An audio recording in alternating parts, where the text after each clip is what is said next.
How's everyone doing this evening? It's the brand new channel finally up and running. Hope y'all are enjoying the graphics. And this is the show name now for our new reviews. And as you can see by the title, Bobbitt and I are reviewing the very first Harry Potter movie for you this evening. So how you doing there, Bobbitt? I'm doing good. That's awesome. Just tweeting this out. Get a bunch of people in here. We'll be talking about the boy who lived and the boy who made a shit ton of money. Yeah. Both figuratively and actually.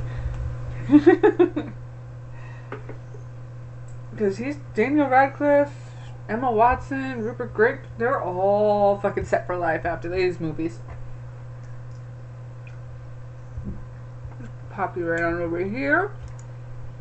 It would help if I turned the camera on.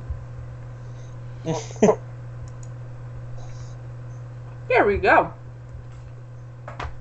So how you guys are doing out there? To the 4 who already are in the chat watching us, thank you for being here. I have the first movie playing in the background over here as it is. And to see the transformation of these kids from the very first movie to the last one, it's insane. Well, they started as 11-year-old kids. Exactly. And with this movie series, we also got 2 different Dumbledores. So, question is, Bobbitt, which one was your favorite Dumbledore? Ooh. Favorite Dumbledore. God, it's hard. It would have to be the one from Chamber of Secrets. Okay.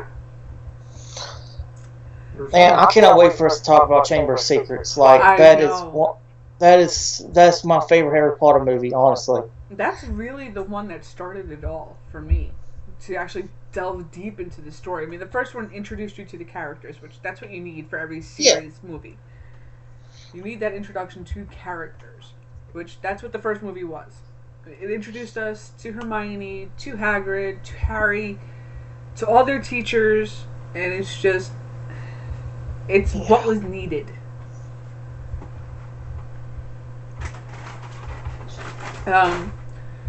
Speaking of the teachers, who was your favorite teacher? Professor Snape. Oh. He was definitely the one that was always, is he a good guy? Is he a bad guy? What's going on here? However, my favorite teacher, because I read the books, I would say would definitely have to be Firenze.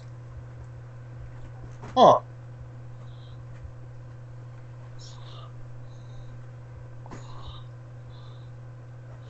No, Elias, he was not.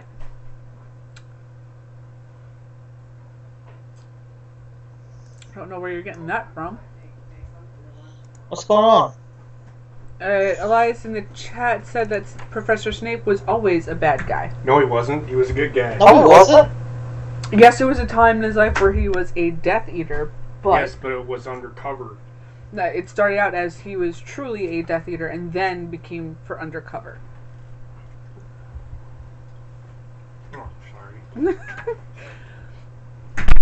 So, yes, he started out as a bad guy, but then he became a good guy, and really, if you look at it, as we will discuss with later on movies of this series, he didn't get along with Harry Potter so well because of the fact that, hey, Trek, how you doing? It's actually a good thing you popped into the chat, because now I can do that. There you go. Oh, shit. Hey, Bobbitt, if you want to pop into the chat too, I can do the same for you. Because everybody who's going to have access to this channel to be used, I want to have as moderators. So this way, I'm trying to find the channel now. Okay. So this way, when it comes to time to somebody else using the channel, we can be in the chat as a moderator. Right. Oh, excuse me. Well, what's the name of the channel again? I forgot. Behind the Reels. Okay, thank you. You're welcome. Thank you. No, Aaron, you cannot be a mod. Mm-mm. That position is saved for only people we trust with our lives, essentially.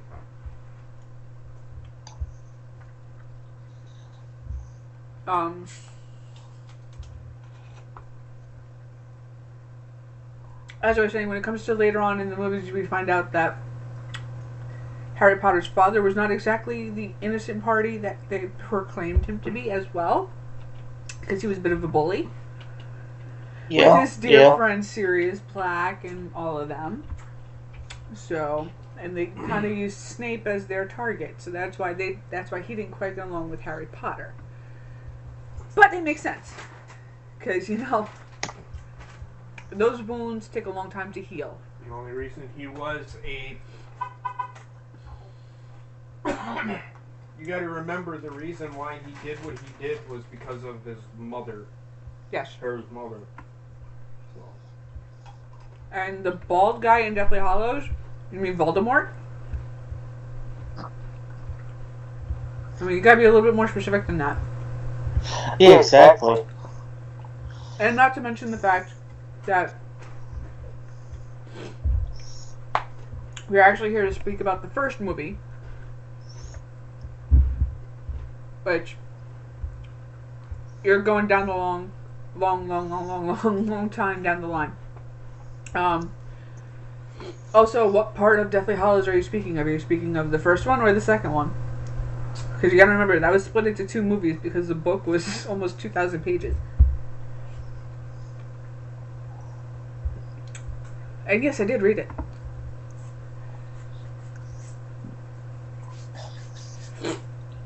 Now, as I was saying, this first movie introduced us to all of the characters and gave us the basic storyline. Did you ever... I know this thought didn't occur when you first watched it. Did you ever get the feeling that Dumbledore and Harry wanted to get it on?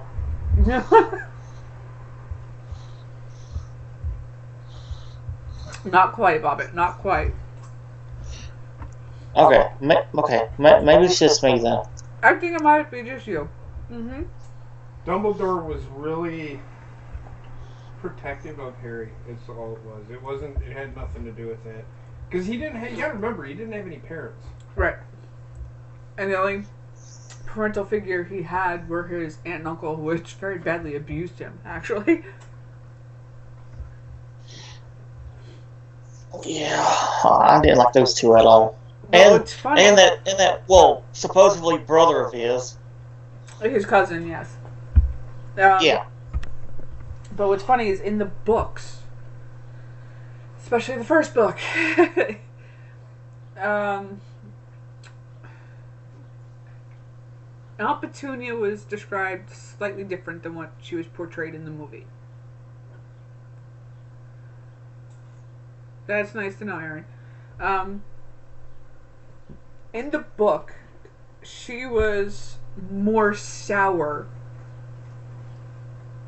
towards Harry Potter and what he was than what she's actually portrayed in the movie. I mean, even in the scene where Hagrid first comes to recollect Harry on his 11th birthday.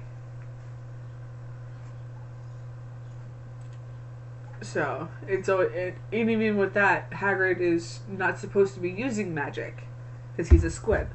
So,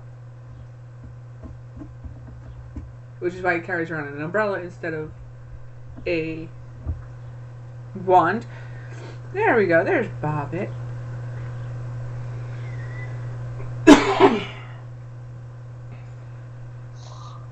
There we go. And boom. Taken care of. So, with this first movie,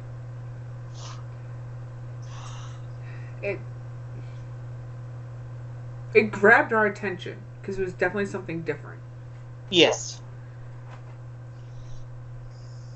However, it still left something to be desired, which is what you want with something that's in a series.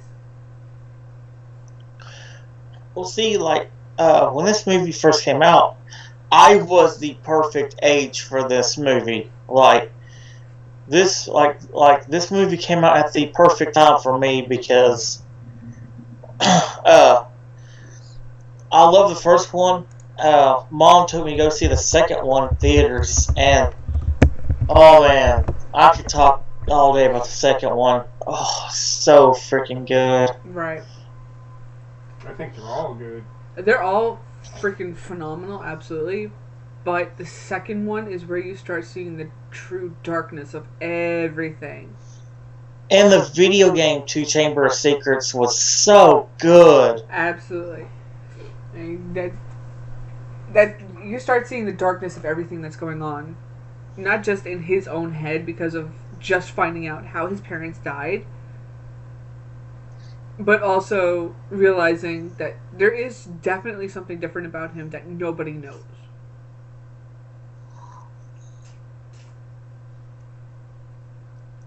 Which we find out later on is because of the Horcruxes.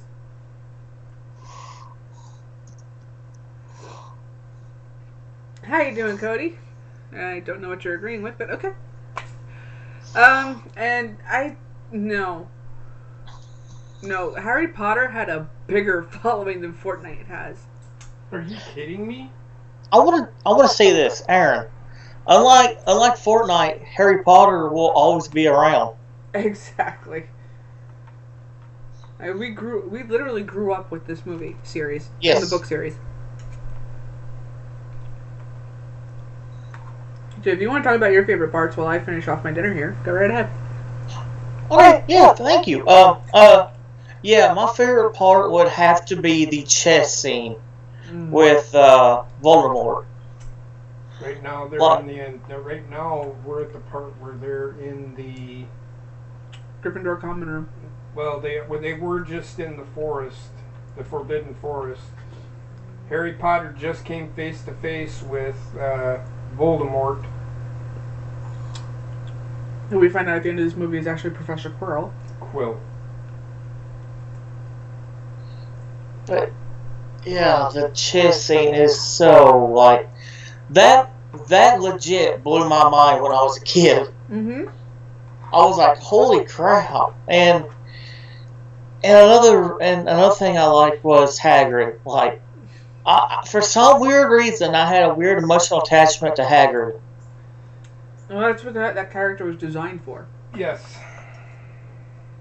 Like when I was a kid, I always wanted to be Harry Potter. I even tried to get glasses like he did.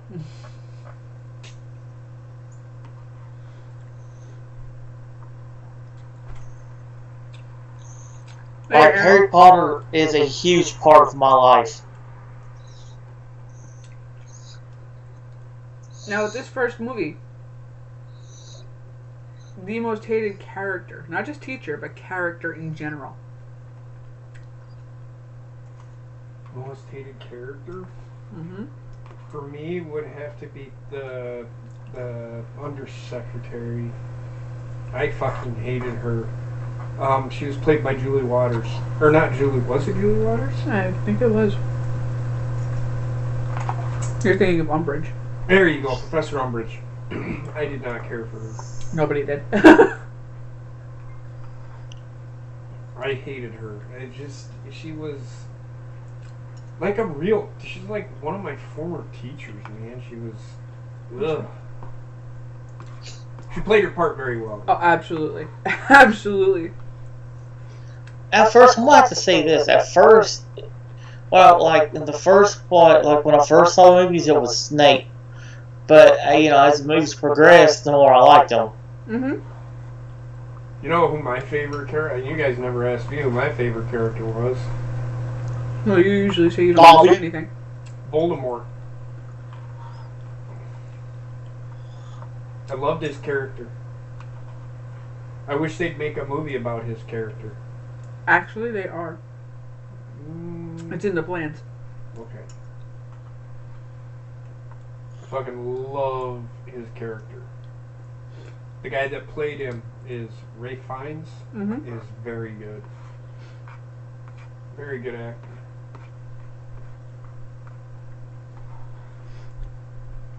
I mean, he was one of the biggest pranksters on set, too.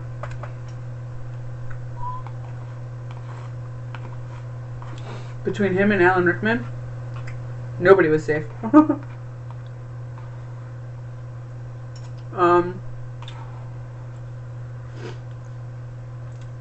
But yes, there's the most recent movie that's been announced for the Harry Potter series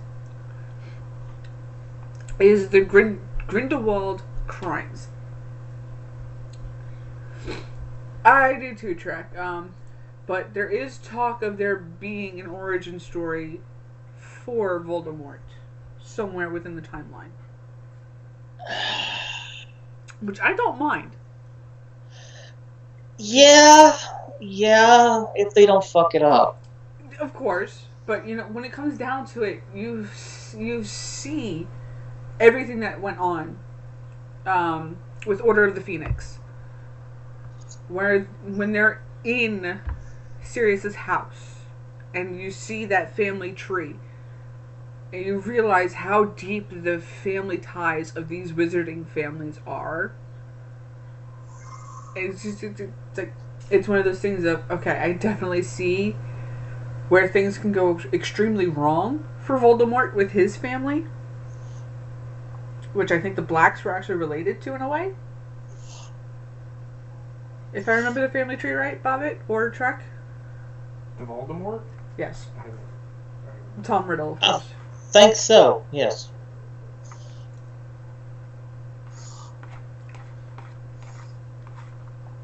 Because if I remember right, if I remember the family tree right, Tom Riddle was... No. Actually, I'm wrong. Because the Blacks always prided themselves on being pure blood. And Voldemort's father was not a wizard.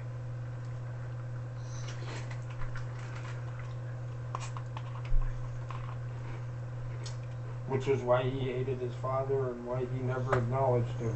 And he says that. I think he says that. Yes. The Mudblood father or something like that. In the second one. In the second one, and also in Goblet of Fire.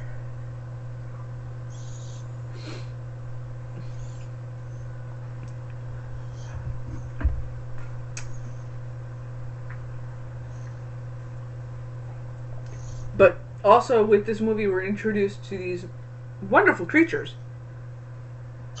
Yes. Speaking of wonderful fucking creatures.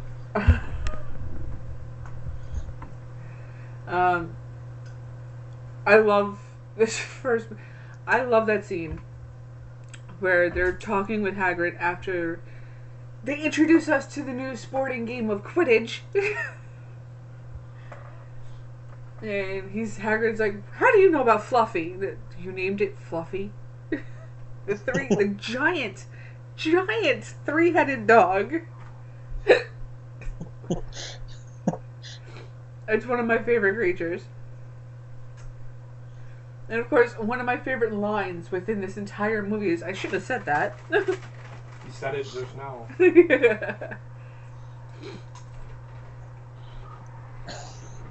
My favorite animal in the whole series is the owl.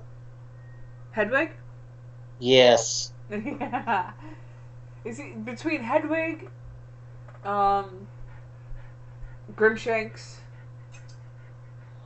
Buckbeak, all of them. They're great creatures. I mean, there's the exploding lobsters that Hagrid tries to have everybody raise when he's the teacher for them. I would have loved to have seen them try to portray in the movie. The what? The exploding lobsters. It's basically what they are supposed to look like and what they do. It's the best way to describe these creatures, because I cannot pronounce the actual name of them to save my life. But they were in the book. I believe they're also in the Fantastic Beasts book.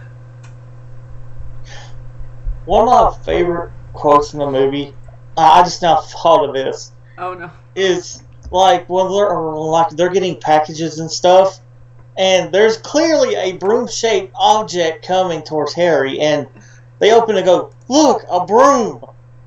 No, but I never get mail. I wonder what this could be. Really? Really?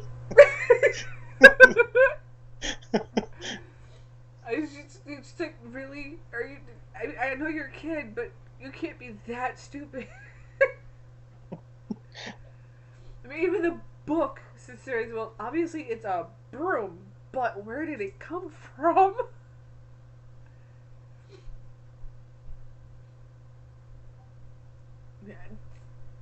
And what do you think is one of the most underrated characters of this whole movie?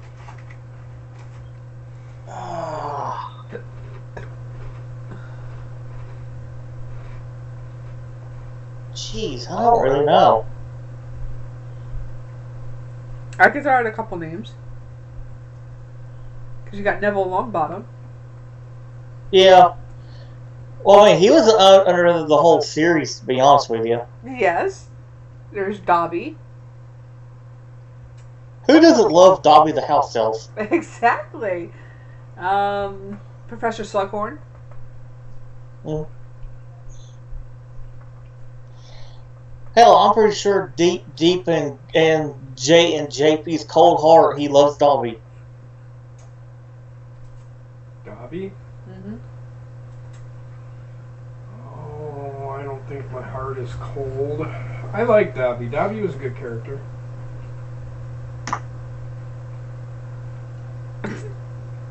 Sorry, we just got to the part where Harry, Ron, and Hermione have gone into Fluffy's room. We're getting ready to go into the chamber. Yeah, that chamber where the stone is. Okay.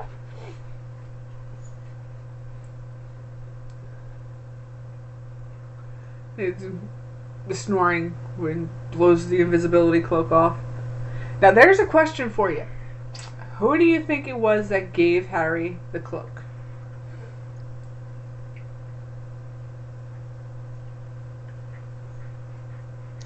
Be honest, I think it's Dumbledore. It could have been.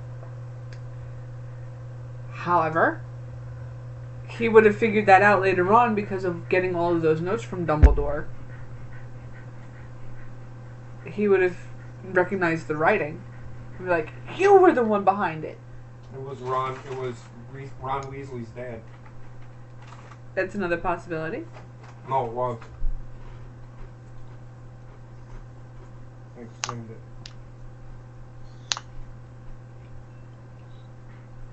Oh.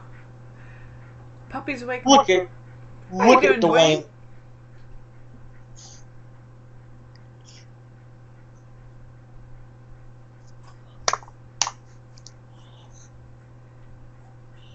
There's also Professor Lockhorn.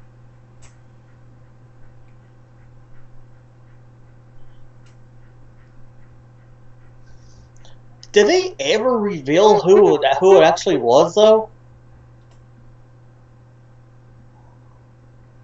As far as who gave him the cloak? Yeah. Well, JP just said they explained that it was Ron's father. Oh. Well, fuck me then.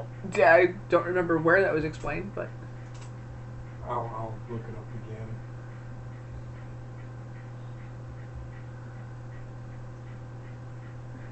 But,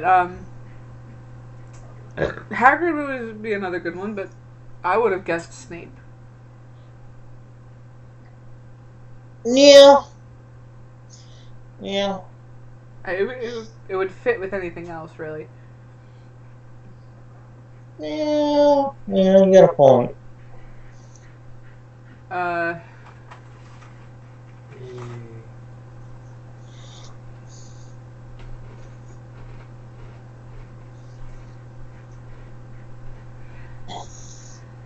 The brainiac that Hermione was, even at the start of it all. It's fucking great.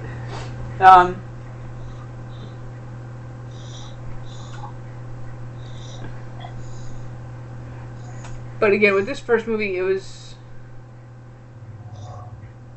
definitely the perfect time for it to come out because we're all starting to want something different. Mm. And now they've kind of overdone it, but they're still trying to give us Harry Potter movies, which are still movies that are brand new and not been done before, not a rehash of anything. So I gotta give them that. Speaking of Harry Potter stuff, have you read the new book, The Cursed Child? I tried to, but with everything that was going on, it was a little difficult. It's not bad, it's just weird. Alright, man. Also, can we get a rest in peace in the chat to the poor dudes who got to the poor dude's nads who got squished in the Quidditch scene? Oh yes.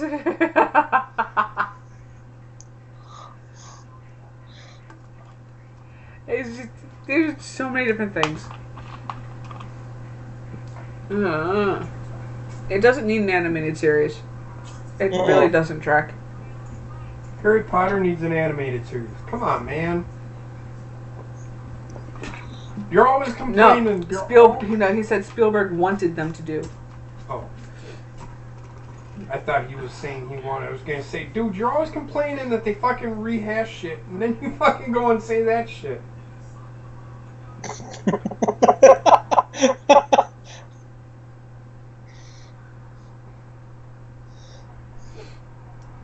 But, I'm going to look that up for you. Just give me a second. Alright. I'm glad, Trek, they went with live action instead because look at what happened with The Hobbit. That was first an animated show. An animated movie. And it wasn't that good. Oh yeah, I have a legit question. Okay. Why in the fuck is it everywhere else in the world called the Philosopher's Stone, but here it's called the Sorcerer's Stone? Because I believe when you translate the Sorcerer's Stone into other languages, it ends up becoming the Philosopher's Stone. The Cloak of Invisibility. Here it is. Who did you think it was, Bobbitt? Dumbledore. Give me a second. The Cloak of Invisibility is a magical artifact used to render the wearer invisible and one of the fabled Deathly Hallows in the Tale of the Three Brothers. It was the third and final Hallow bestowed to Ignatus Peverell, supposedly by Death himself, who had the cloak in possession at that time. After the wizard requested as his bounty for something with the power to hide him where to go to place without being followed by death. According to legend, whoever united it with the other two hollows, the Elder One and the Resurrection Stone, would become the master of death. Are you reading into what I'm saying? Yep. Okay. It was the only known invisibility cloak that would not fade with age and would provide everlasting protection to the wearer, something no normal invisibility cloak could provide. As such, it was the only Hallow known to have been successfully passed from the generation to generation since Ignotus time, which that's the person. Yes. In 1991, it passed the possession of Harry Potter, who used it to great success in the Second Wizarding War and resolved to pass it down to his children. Alright.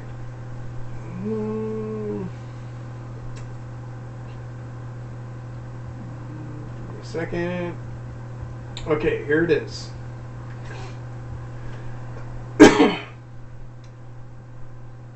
Around the time that Lord Voldemort was hunting the Potters for their son, the Cloak of Invisibility came to the attention of Albus Dumbledore when James showed him the cloak. Dumbledore, who had searched for the Deathly Hallows in youth, asked to borrow the cloak from James to study it. After James was killed, the cloak was left in Dumbledore's possession. 10 years later, Dumbledore gave Harry Potter the Cloak of Invisibility as a Christmas present. There's your answer. undid all that before I sneezed. You should applaud me for that shit. Because I needed to sneeze like really fucking bad. So, Harry Potter was given the Cloak of Invisibility by Dumbledore, who, in fact, had all 3 of the Hallows in his possession at one time, which means he became the Master of Death. Yes. Which is why he could fucking show up in Harry's head for when he was in part 2 of Deathly Hallows. Remember, he killed... That tells you that Harry Potter was in possession of all 3. Yes. Even though Voldemort had the Elder Wand. The Elder Wand, he was still in possession of it because he was the one that disarmed Dumbledore. Malfoy. Yeah. So he was in possession of all 3, which means he became the Master of Death. Which is why he didn't die. There's your little history, like Harry Potter history lesson. Good talk.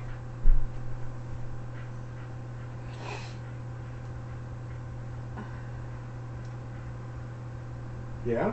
That's all you got to say? Dead air? We're also reading what Trek just played. It was changed to Sorcerer's Stone here in the States because Philosopher's Stone doesn't stress magic enough. That is true. Yeah. Oh.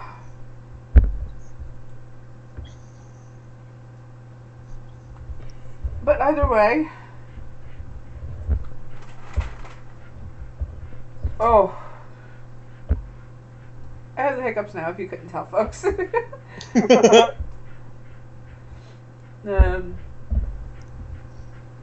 We're up to the chess scene now, Bobbitt. Oh, that is such a cool scene. I know. Especially when Ron sacrifices himself.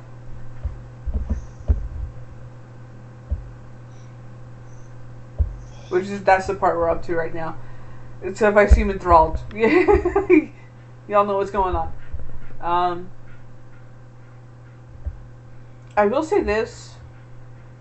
The only drawback of this movie... He did, Ronnie. He really did enjoy the food. One thing I am very glad for is he did not enjoy it enough that he's doing fucking backflips right now. He's actually resting quietly. Baby.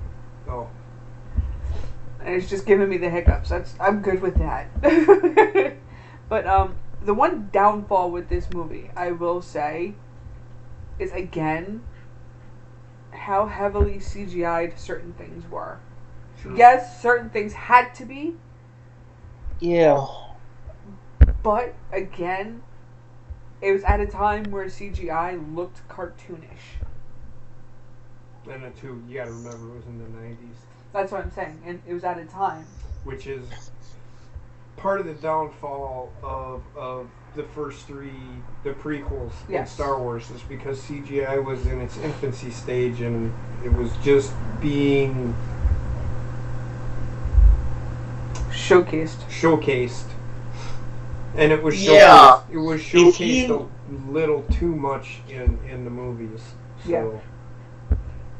If you watch the first Mortal Kombat movie now... Yes. It's so bad. It's so bad. God. What? Star Wars? No. The first Mortal Kombat movie. With the CGI. I still love that. Terrible. Yeah.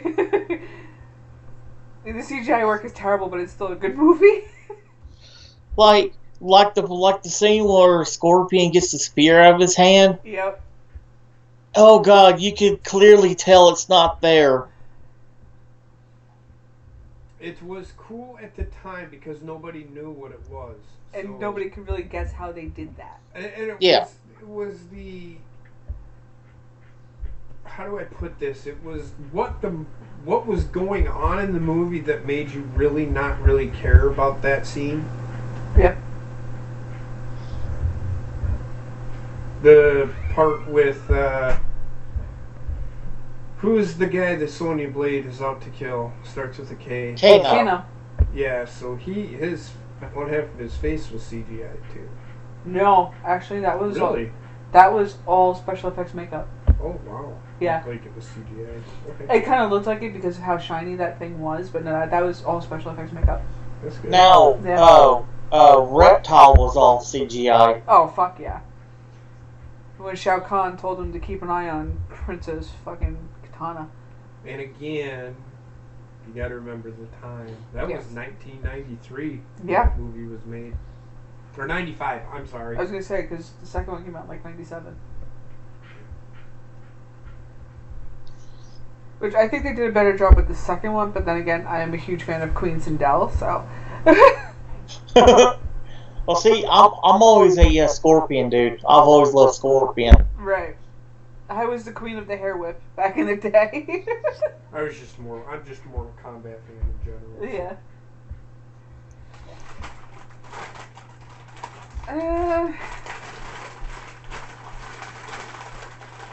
What's that?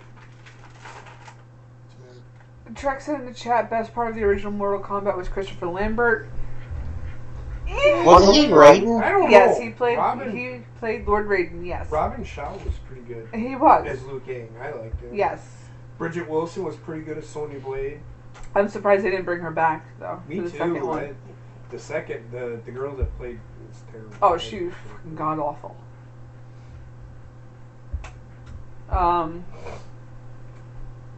I will say this. The second guy they had play Johnny Cage would have been better than the first one they picked. Yeah. Because I remember him not only from the second Karate Kid movie, but he was also part of the Young Hercules series, and he can act. His name, Chris O'Donnell? No. What was his name? Trek. You're the one that would know. To do what? He did what? His name, his Chris something, I don't remember. Oh, okay. They didn't bring back her for the first one, Sonya, because she was pregnant. Oh, Bridget Wilson? Yes. Okay. But in Annihilation, the guy who played Johnny Cage, I remember him from this TV series Young Hercules and the second Karate Kid movie. He would have been a better Johnny Cage than the first Johnny Cage. Chris something is his name. The second Karate Kid. Not the second Karate Kid, I'm so sorry, no. Return of the third one, the one with Hilary Swank. Okay. Chris Conrad, that's it. I feel he would have been a better Johnny Cage. And I gotta say it, in Annihilation... That was a fucking horrible... That was the worst one. It was, but he was a better Lord Raiden. Oh, that guy? Yes. Yeah, he was a better... I will agree. He fit the game Raiden better than Yes. Chris Lambert did. Yeah, Christopher Lambert was nothing... I liked him, but he wasn't...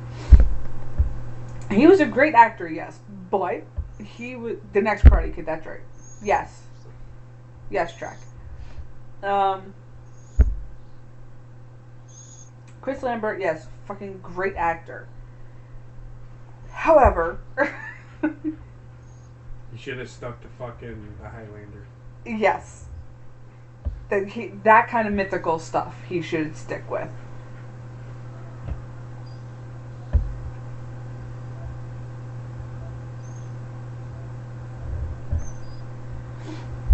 And now we're about to see...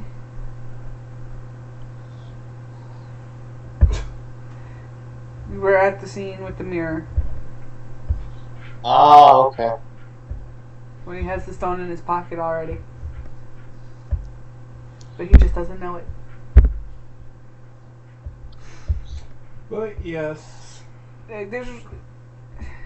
This movie sparked an era. Mm-hmm. And it brought back imagination for a lot of people. Because again, it helped you believe in magic again. These were the last. Oh, I'm not going to say that. That's stupid for me to say. The Harry Potter movies are the last great fantasy movies. Besides the Star Wars movies, they're still great to me. But And Trek, that's why. That was the whole basis of the second movie. What? With Mortal Kombat. He said the whole ending of movie number 1, Mortal Kombat, made no sense. Shao Kahn shouldn't have been able to invade. That was the whole basis of the second movie. He was not supposed to be. He was breaking so many rules that he could have ended up being banished. The second one explained why he did it. His father is like one of the elders. Yes, he's one of the Elder Gods. And he was hoping for total universal control over everything. And not have it be just Outworld and Earth. Have it be combined together so he could rule over both. That was the entire basis of the movie. Yes, he knew he wasn't supposed to be doing it, but he wanted to do it anyway because he wanted power and control of everything.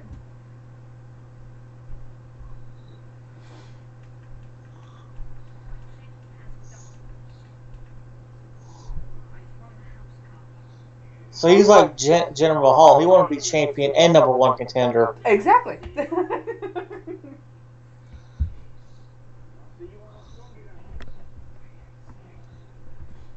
I love the aspect of this whole thing, but that also with the first movie, Harry still being protected by his mother's shield, basically, that he cannot be touched by the Professor or Voldemort. CGI. Yep. And again, it's cartoonish.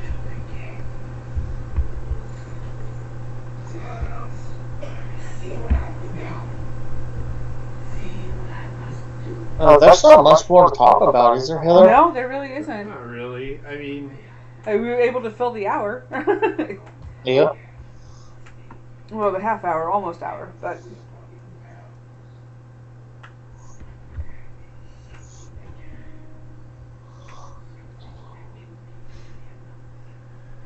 Okay. So, what? Cody in the chat saying that he liked Azkaban, he liked the mini head on the bus. the Rastafarian air freshener. Oh, Yes. You know, I don't know. I thought they were all good. Trek, everybody's seen it. What's it? The skit on Saturday Night Live with Lindsay Lohan as Hermione. Yeah, don't care. Don't watch Saturday Night Live. It's not funny anymore.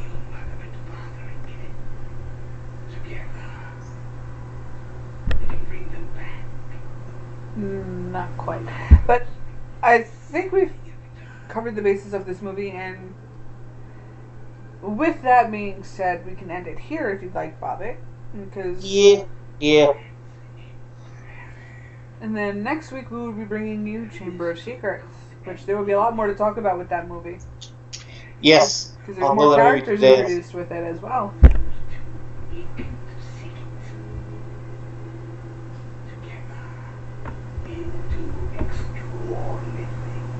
Anyway, you folks have a great night.